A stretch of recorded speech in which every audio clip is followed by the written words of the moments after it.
Assalamualaikum warahmatullahi wabarakatuh. Riset yang dilakukan terhadap tumbuhan dan fenomena fisik menunjukkan arti pentingnya sifat angin yang mengawinkan. Angin memainkan peran penting dalam perkembangbiakan tanaman dengan mengangkut bagian-bagian reproduktif yang dihasilkan kantong serbuk sari dari tanaman berbiji. Angin juga memiliki karakter menyuburkan awan hujan, faktor penting lain untuk kehidupan di muka bumi. Angin merupakan gerakan udara dari daerah yang bertekanan tinggi ke daerah yang bertekanan rendah.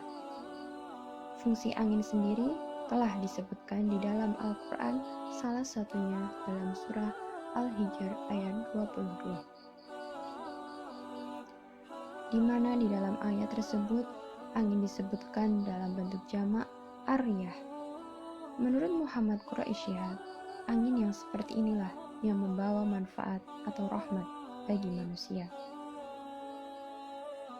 Ayat 22 dalam surah Al-Hijr ini menurut ilmu pengetahuan modern menerangkan bahwa angin dibutuhkan dalam proses perkawinan tumbuh-tumbuhan, yakni polinasi atau penyerbukan tumbuhan. Pembahasan tersebut akan dirangkum dalam video berikut ini.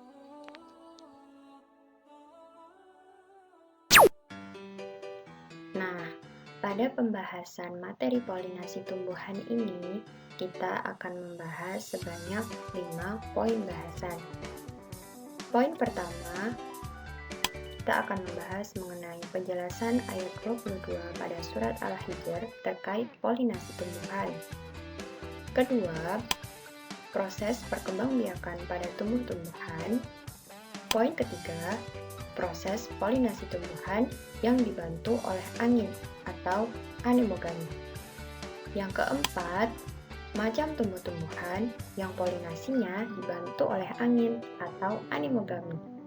Dan yang terakhir, yakni korelasi ayat 22 pada surat Al-Hijr dengan ilmu pengetahuan.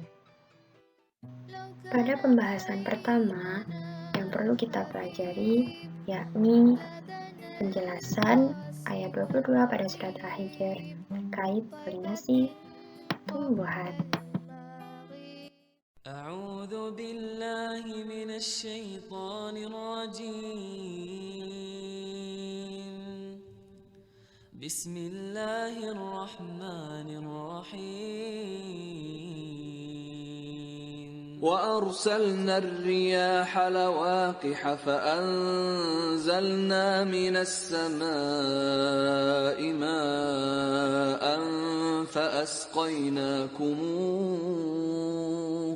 فأسقيناكموه وما أنتم له بخازنين.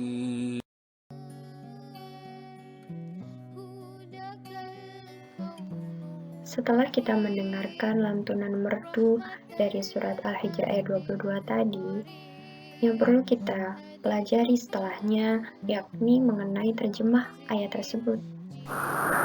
Disebutkan bahwa dan kami telah meniupkan angin untuk mengawinkan tumbuh-tumbuhan dan kami turunkan hujan dari langit. Lalu kami beri minum kamu dengan air itu, dan sekali-kali bukanlah kamu yang menyimpannya.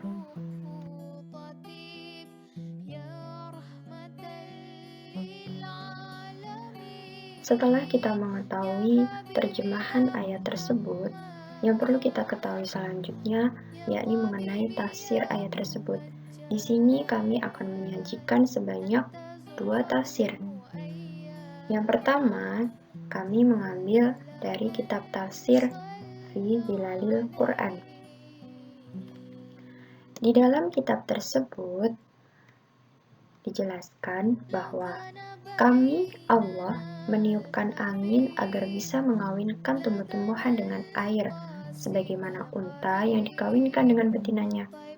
Maka kami turunkan dari langit air yang dibawa oleh angin. Lalu kami memberi kalian minum dengannya, dan kalian dapat hidup karenanya. Dan sekali-kali bukanlah kamu yang menyimpannya. Apapun khazanah yang datang kepadamu sebenarnya berasal dari khazanah Allah dan turun dari khazanahnya sesuai dengan kadar yang telah ditentukan. Angin bertiup sesuai dengan tata aturan alam.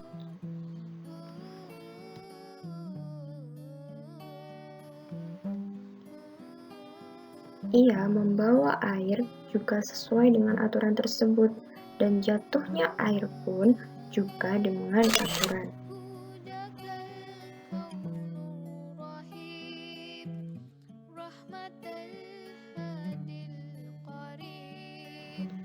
Sang Kholiklah yang telah memberikan ukuran tersebut dan meletakkan sistem baku yang menjadi sumber gerak setiap fenomena alam. Allah menciptakan fisik makhluk hidup memang butuh air. Salah satunya yakni fisik tubuh pada manusia. Di sini dimisalkan di dalam gambar tersebut tentang kadar air dalam tubuh pria dewasa. Berapa banyakkah itu?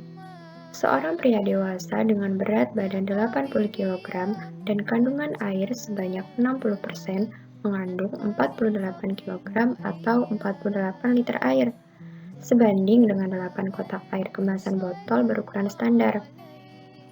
Lalu, di manakah seluruh air itu tersebut? Seluruh bagian tubuh mengandung sejumlah air. Berikut ini beberapa bagian yang lebih berair. Pertama, ada paru-paru sebanyak 90% air. Darah ada 82%, kulit ada 80%, otot 75%, otak 70%, dan tulang sebanyak 22%. Selain itu, Allah juga menjadikan air sebagai barang yang layak untuk kebutuhan mereka, dan semua itu ada ukurannya. Nah, selanjutnya, sesuai dengan yang telah kami sebutkan sebelumnya, bahwa di sini kami mengambil tafsir ayat sebanyak 2 tafsir. Untuk kitab kedua, kami mengambil dari kitab tafsir Al-Misbah. Di dalam tafsir tersebut, Muhammad Quraish Shihab menerangkan bahwa dalam tafsir Al-Muntakhab, ayat ini telah menunjukkan apa yang dibuktikan oleh perkembangan ilmu pengetahuan modern, bahwa angin merupakan faktor penting dalam penyerbukan pada tumbuh-tumbuhan. Sebelum awal abad 20, belum pernah diketahui angin membuahi angin dengan sesuatu yang menghasilkan hujan.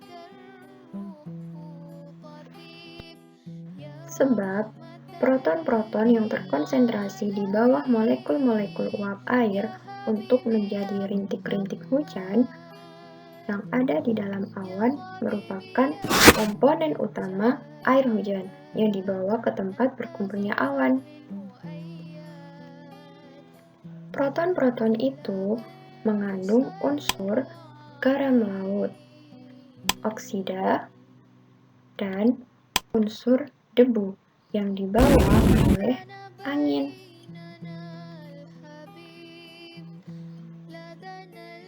Itu semua merupakan zat penting yang menciptakan hujan.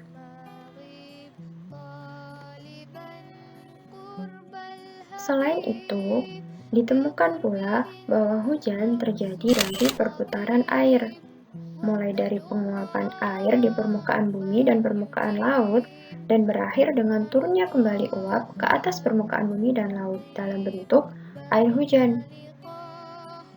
Air hujan yang turun menjadi bahan penyiram bagi semua makhluk hidup itu sendiri, termasuk bumi itu sendiri. Air hujan yang turun itu tidak dapat dikendalikan atau ditahan, karena akan meresap ke dalam tubuh berbagai makhluk hidup dan ke dalam tanah untuk kemudian menguap lagi, dan begitu seterusnya. Demikianlah lebih kurang dalam buku tafsir Al-Muntakhab yang disusun oleh sekelompok pakar Mesir. Hasilnya, dari kedua kitab tafsir yang telah disebutkan tadi, yakni pada tafsir Fi Dhilalil Quran dan tafsir Al-Misbah, keduanya menyatakan bahwa di dalam tafsir Fi Dhilalil Quran, dia lebih condong kepada peran penting air dalam kehidupan. Adapun mengenai angin, hanya sedikit diulas fungsinya untuk mengawinkan tumbuhan. Sedangkan di dalam tafsir Al-Misbah menjelaskan bahwa fungsi angin yakni dapat membantu penyerbukan tumbuh-tumbuhan. Angin juga mengandung butir-butir air sehingga menurunkan hujan. Sebagai pembuktian ilmu pengetahuan bahwa angin memiliki peran penting dalam penyerbukan tumbuhan. Selain itu, angin juga dapat membuahi awan sehingga menjadikan hujan. Di dalam tafsir tersebut dikatakan, penulis kurang setuju jika ayat ini menjadi ayat yang berbicara tentang fungsi angin dalam proses penyerbukan, meskipun hal itu sesuai jika dikaitkan dengan segi ilmiah. Menurut beliau, makna mengawinkan dalam ayat tersebut berhubungan dengan kata sesudahnya, yakni turunnya hujan. Sehingga maknanya akibat dari angin tersebut adalah turunnya hujan, bukan tumbuhnya tumbuhan.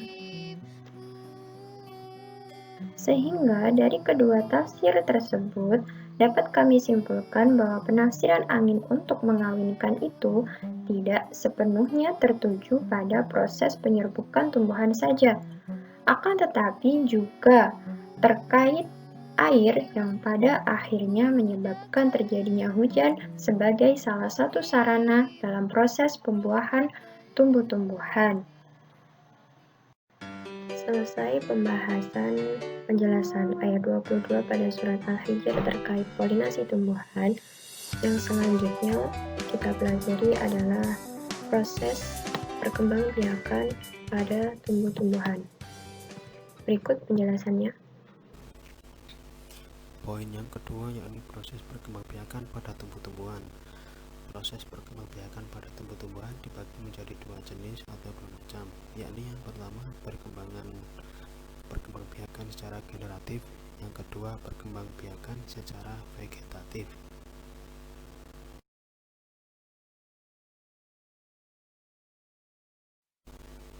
Yang pertama adalah perkembangbiakan secara generatif. Perkembangbiakan ini dilakukan atau terjadi melalui pembuahan yang diawali dengan polinasi. Tumbuhan yang berkembang biak dengan cara generatif biasanya adalah tumbuhan yang mempunyai bunga. Perkembangbiakan ini terjadi dengan cara polinasi atau pembuahan. Polinasi yakni jatuhnya serbuk sari di kepala putik, kemudian dinding serbuk sari membentuk bulu serbuk sari. Bulu serbuk sari ini memanjang menembus jaringan tangkai putik dan membentuk saluran bakal biji. Sementara itu inti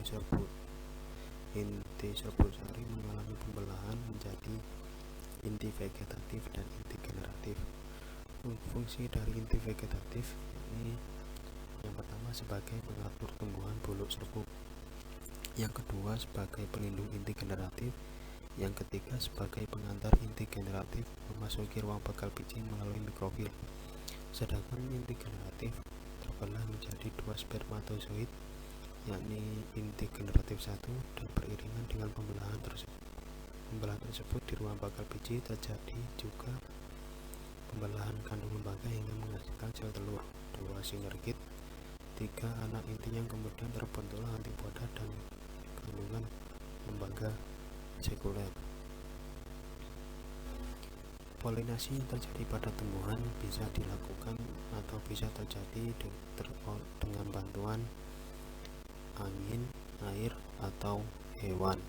Jika serbuk sari dari satu tumbuhan dari jenis yang berbeda, tumbuhan itu tidak menghasilkan tabung serbuk sehari, maka sebagai hasilnya penyerbukan tidak terjadi. Contohnya, serbuk sehari dari tumbuhan jagung terbawa oleh hewan kepada tanaman mangga, maka penyerbukan pun tidak mungkin terjadi. Ada juga beberapa tumbuhan yang dapat melakukan penyerbukan sendiri. Ini disebut dengan penyerbukan sendiri. Di sini akan penulis jelaskan beberapa proses penyerbukan.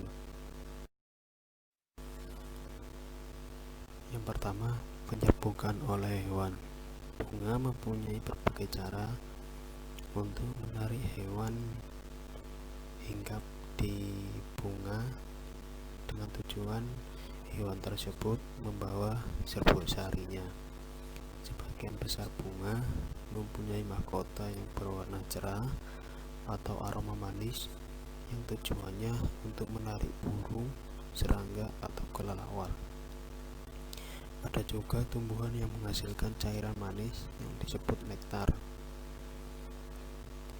atau serbuk sari tambahan yang menjadi makanan hewan. Yang kedua adalah penyerbukan oleh angin.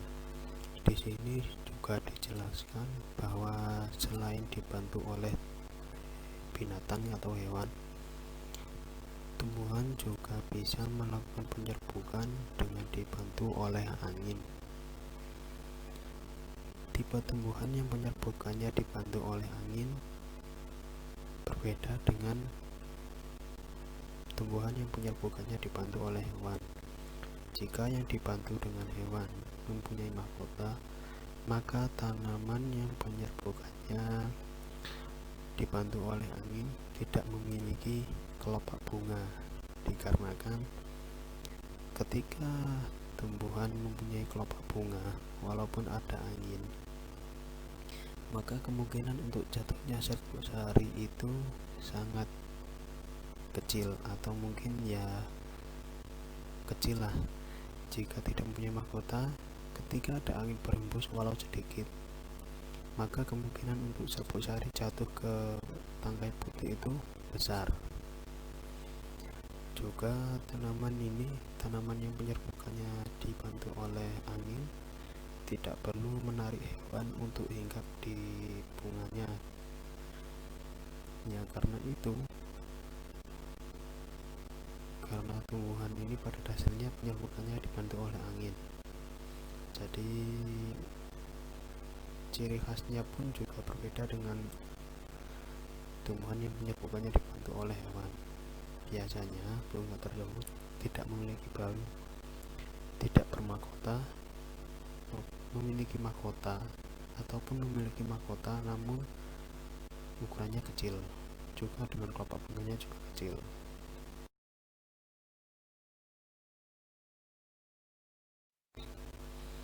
Yang kedua adalah perkembangbiakan vegetatif.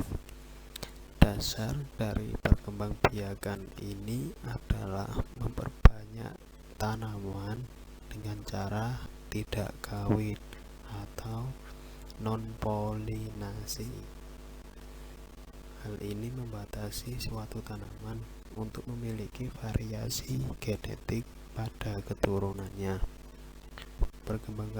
Perkembangbiakan vegetatif bisa terjadi sebab setiap sel tanaman yang mempunyai kandungan sel yang mampu tumbuh untuk menjadi tanaman baru dengan normal, dengan syarat lingkungan sekitar tumbuhan tersebut mendukung. Kemampuan ini disebut dengan totipotensi. Perkembangbiakan secara vegetatif terbagi menjadi dua, yakni 1. Vegetatif secara alami, meliputi akar rimpang atau rizoma, tunas daun, umbi batang, umbi lapis, dan sebagainya. Yang kedua, perkembangbiakan vegetatif buatan, yakni perkembangbiakannya dilakukan oleh manusia dengan sengaja memindahkan bagian tertentu dari suatu tumbuhan untuk dijadikan tumbuhan baru, misalnya mencangkok, menyetek, menempel, dan sebagainya.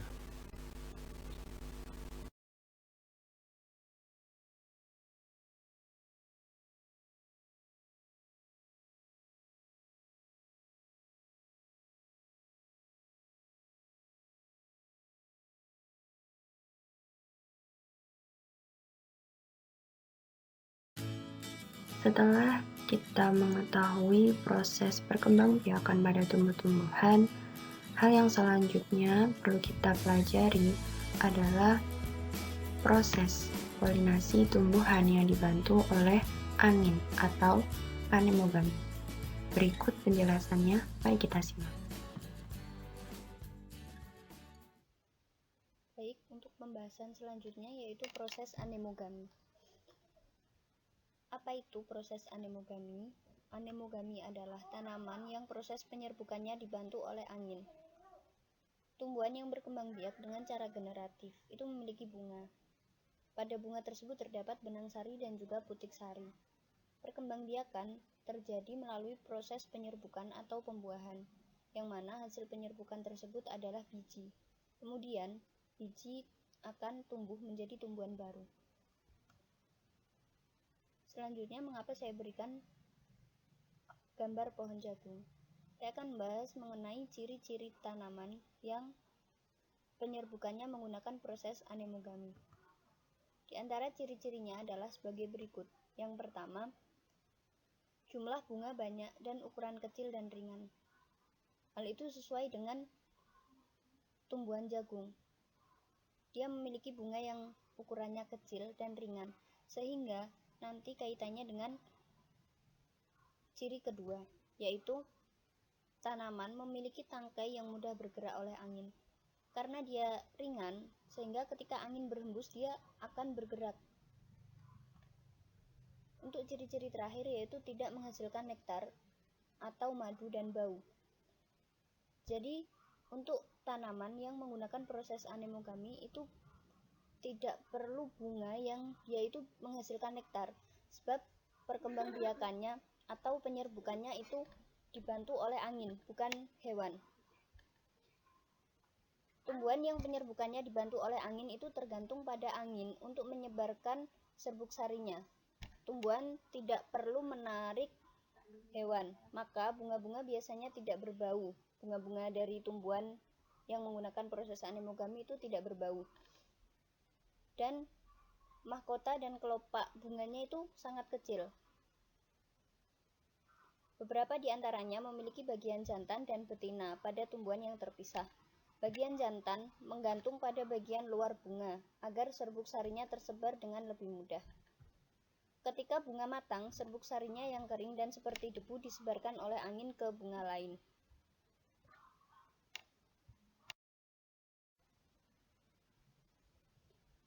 Selanjutnya, saya akan memberikan gambaran mengenai proses anemogami pada tumbuhan jagung.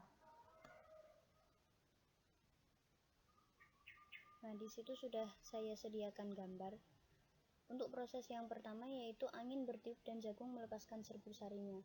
Jadi ketika angin itu berhembus menerpa pohon jagung, nah di situ serbuk sari itu lepas dan dia berterbangan ke pohon jagung yang lain, yang kemudian nanti untuk langkah kedua serbuk sari yang dilepaskan terbang terbawa angin. Nah di situ berarti butiran-butiran dari serbuk sari itu berhamburan ke pohon jagung yang lainnya. Kemudian yang ketiga, serbuk sari menempel pada putik bunga jagung lain. Seperti yang sudah saya sampaikan, bahwa butiran-butiran itu akan menempel pada putik bunga jagung yang lain yang terdapat pada tongkol jagungnya, sehingga nanti akan menghasilkan biji dalam buah jagung tersebut. Serbuk sari pada tumbuhan memiliki fungsi yang sama dengan sperma pada hewan, yaitu membawa gen reproduktif jantan. Serbuk sari mengandung butiran-butiran kecil yang masing-masingnya dilindungi oleh lapisan yang kuat yang kebanyakan memiliki pola seperti karakteristik hubungan dan paku besar. Polinasi terjadi ketika sebutir serbuk sari bersatu dengan putik atau organ reproduksi betina pada tumbuhan. Butiran ini kemudian menumbuhkan sebuah saluran panjang ke dalam putik agar dapat berbaur dengan sel telur dan melengkapi proses pembuahan.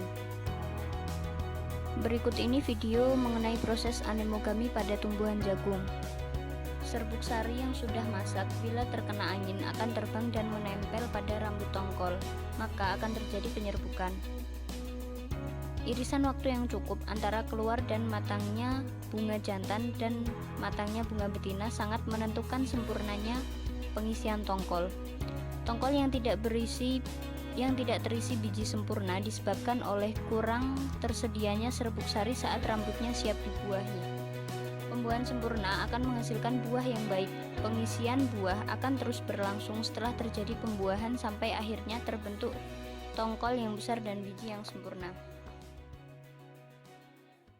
Selesai kita bahas pembahasan terkait proses polinasi tumbuhan yang dibantu oleh angin atau anemogami. Selanjutnya yang perlu kita bahas adalah macam tumbuh-tumbuhan yang polinasinya dibantu oleh angin atau anemogami. Berikut pembahasannya.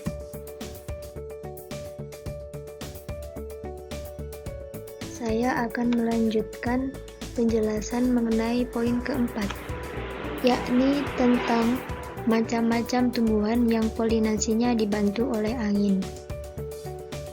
Tidak semua bunga yang tertiup angin serbuk sarinya langsung jatuh ke putik. Ada ciri-ciri tertentu pada bunga, sehingga ketika tertiup oleh angin, serbuk sari bisa berhembus jatuh. Berikut, kami akan mensajikan ciri-ciri bunga yang proses polinasinya dibantu oleh angin. Ciri-ciri bunga yang polinasinya dibantu oleh angin. Yang pertama, yakni memiliki kelopak bunga yang kecil. Kenapa demikian? Hal ini menjadi ciri pertama bagi tanaman yang polinasinya dibantu oleh angin. Jika bunga memiliki kelopak bunga yang besar, maka ketika angin berhembus, angin tersebut tidak akan sampai pada serbuk sari. Sehingga, jika serbuk sari tidak jatuh atau terhembus, maka polinasi tidak terjadi. Yang kedua, serbuk sari yang dihasilkan sangat banyak, kecil, dan ringan. Kemudian untuk ciri-ciri yang ketiga, kepala sari besar dan tangkai sari panjang.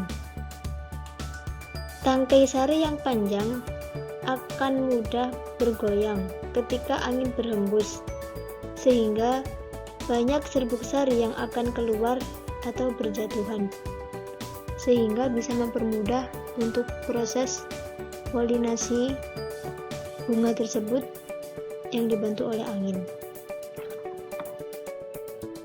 Yang keempat, yakni kepala putik berbulu dan terentang keluar. Kenapa demikian? Sehingga karena untuk memudahkan menangkap serbuk sari yang melayang-layang di udara. Yang kelima, yakni umumnya tidak bermahkota dan berwarna tidak menarik. Jadi rata-rata untuk tumbuhan atau bunga yang polinasinya dibantu oleh angin itu ciri-cirinya tidak bermahkota dan warnanya tidak begitu menarik.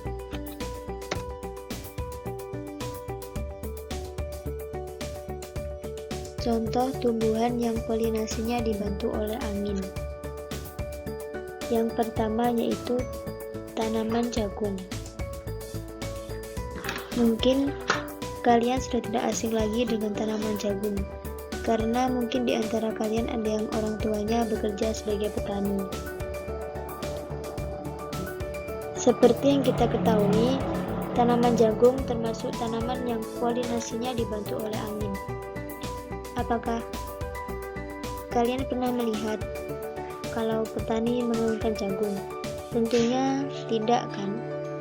Tanaman jagung memiliki ciri-ciri tanaman yang kelopak bunga kecil atau bahkan tidak ada. Ciri yang kedua yaitu kepala sari besar dan tangkai sari panjang.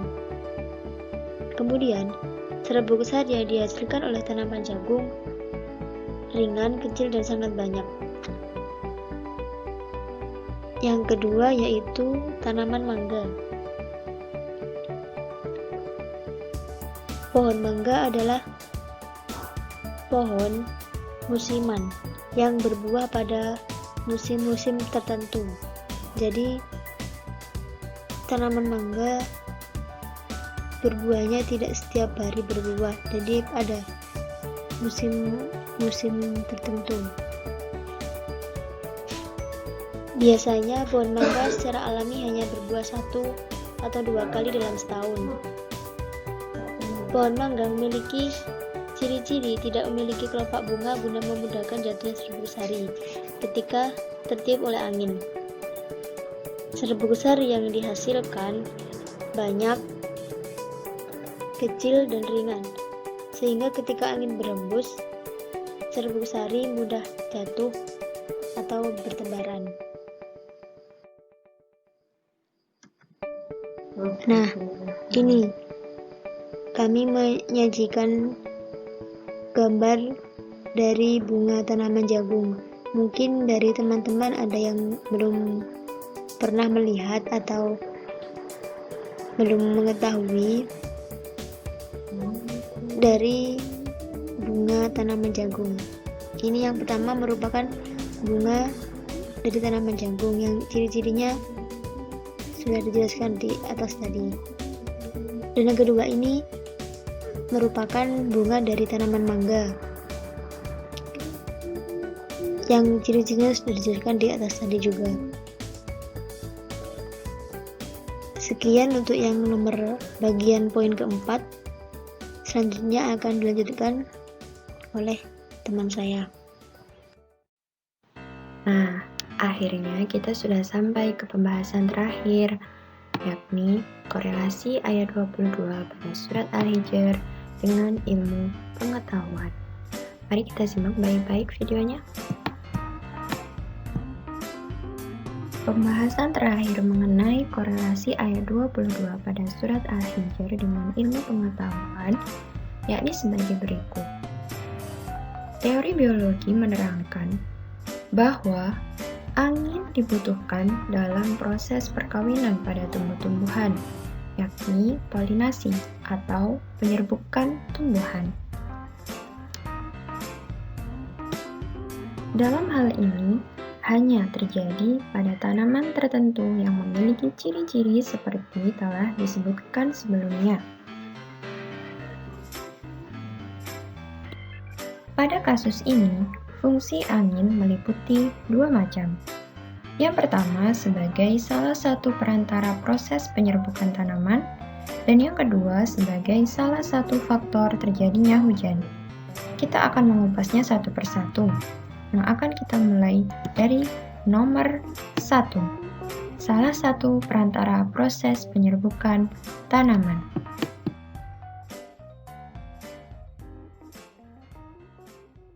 Tahukah kalian bahwasanya pengetahuan yang kita peroleh di abad modern ini ternyata telah tercantum dalam Al-Quran? Jauh sebelum Mendel melakukan percobaan persilangan tanaman kacang ercisnya pada abad ke-19, Allah telah lebih dulu menyebutkannya dalam Quran Surat Al-Hijr ayat ke-22. Pada surat tersebut, telah disebutkan bagaimana angin berperan pada proses perkembangbiakan tumbuhan. Seperti yang telah kita tahu, berdasarkan perantaranya, proses penyerbukan dikelompokkan menjadi penyerbukan oleh angin, air, hewan, atau serangga. Kalimat dalam ayat tadi yang berbunyi, kami telah meniupkan angin untuk mengawinkan, mengisyaratkan peristiwa penyerbukan dengan perantara angin, yang dalam bahasa ilmiah dikenal dengan nama anemofili atau anemogami. Sungguh begitu sempurna pedoman umat Islam, yakni Al-Quran dan hadis yang mengandung berbagai nilai-nilai dan aturan di segala aspek kehidupan, termasuk perkara ilmu sains yang membuktikan begitu sempurna ciptaan Allah Subhanahu wa Ta'ala beserta hikmah yang terkandung di dalamnya. Maha benar Allah dengan segala firman-Nya.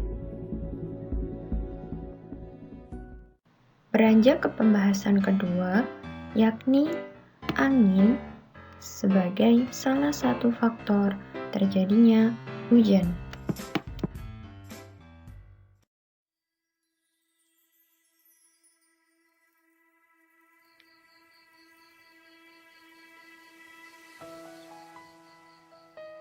Korelasi tafsir kedua surat Al-Hijr ayat 22. Ayat tersebut menegaskan bahwa fase pertama dalam proses terbentuknya hujan adalah adanya angin. Hingga awal abad ke-20, satu-satunya hubungan antara angin dan hujan yang diketahui ialah bahwa angin menggerakkan awan. Akan tetapi, seiring berkembangnya ilmu meteorologi dan teknologi modern, ditemukan fakta bahwa angin berperan mengawinkan dalam proses pembentukan hujan.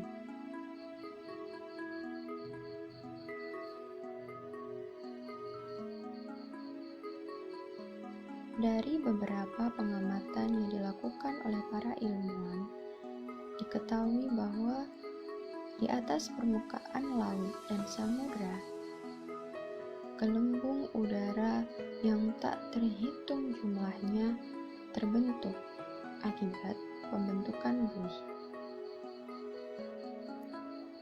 Pada saat gelembung-gelembung ini pecah, ribuan partikel kecil dengan diameter 1/100 mm terlempar ke udara.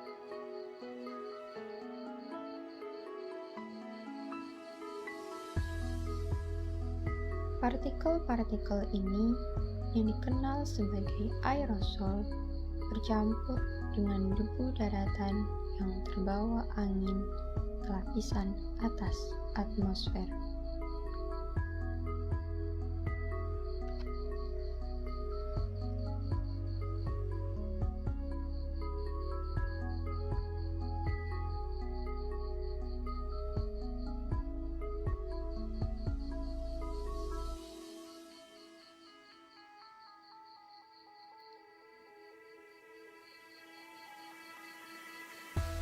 Selanjutnya, partikel-partikel tersebut dibawa naik lebih tinggi ke atas oleh angin dan bertemu dengan uap air di sana.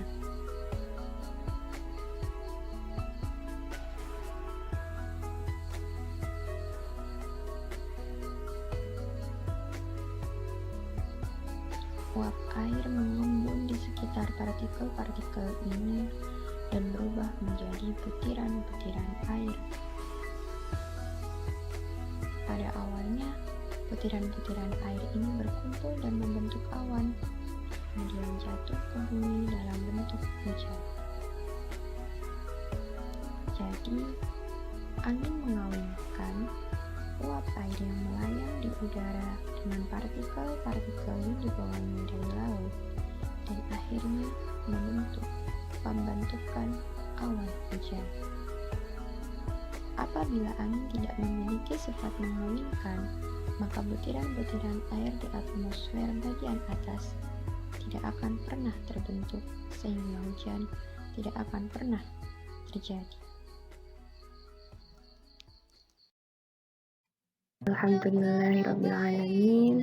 Akhirnya selesailah kita dalam membahas materi polinasi tumbuhan atau penyerbukan tumbuhan yang telah kita kaji dalam perspektif Al-Quran tadi. Nah, semoga pembahasan kita semua tadi bermanfaat untuk kita semua. Sekian yang bisa kami sampaikan, kurang lebihnya kami mohon maaf. Terima kasih. Wassalamualaikum warahmatullahi wabarakatuh.